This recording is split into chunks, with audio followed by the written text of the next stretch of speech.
రాష్ట్ర వ్యాప్తంగా ఉన్న మరిన్ని వార్తలు సంక్షిప్తంగా వేగంగా.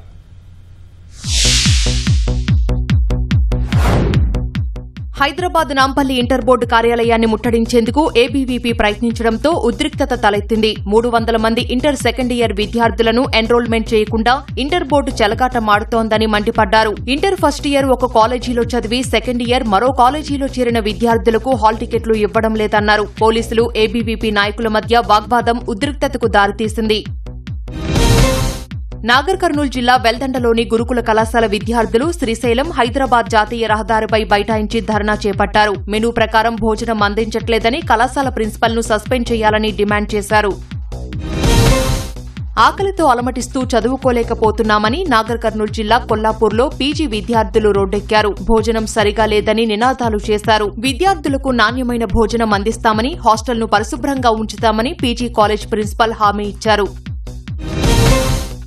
రైతుల సమస్యలు పరిష్కరించాలంటూ నిజామాబాద్ జిల్లా తాడ్వాయిలో రైతులు రోడ్డెక్కారు. యూరియా కోసం యాప్ విధానం రద్దు చేసి గతంలో ఇచ్చినట్లు ఇవ్వాలని డిమాండ్ చేశారు. ప్రభుత్వం దిగిరాకపోతే రైతులందరితో కలెక్టరేట్ను ముట్టడిస్తామని హెచ్చరించారు. నల్గొండ జిల్లా వేములపల్లి మండలం శెట్టిపాలెంలోనూ పీఎస్సీఎస్ సెంటర్ వద్ద రైతులు బీజేపీ శ్రేణులు నిరసన చేపట్టాయి. పాత పద్ధతిలోనే యూరియాని అందించాలని, మొబైల్ యాప్ను రద్దు చేయాలని డిమాండ్ చేశారు. పెండింగ్లో ఉన్న వృద్ధాప్య, వితంతు, దివ్యాంగుల పింఛన్లను వెంటనే మంజూరు చేయాలంటూ హైదరాబాద్ జిల్లా కలెక్టరేట్ ముందు బీజేపీ ఆందోళనకు దిగింది. లంకల దీపక్ రెడ్డి ఆధ్వర్యంలో ర్యాలీగా వచ్చి గేటు ముందు బైఠాయించారు. కాంగ్రెస్ ప్రభుత్వానికి వ్యతిరేకంగా నినాదాలు చేశారు.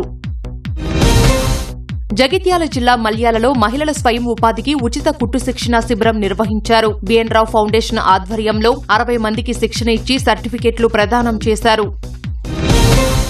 కరీంనగర్లోని 66వ డివిజన్ టవర్ సర్కిల్ ప్రాంతంలో సీసీ రోడ్డు సహా డ్రైనేజీ నిర్మాణ పనులకు మేయర్ కొలగాని శ్రీనివాస్ శంకుస్థాపన చేశారు. రానున్న వేసవి దృష్ట్యా తాగునీటి సమస్య పరిష్కారం కోసం చర్యలు చేపట్టినట్లు మేయర్ తెలిపారు.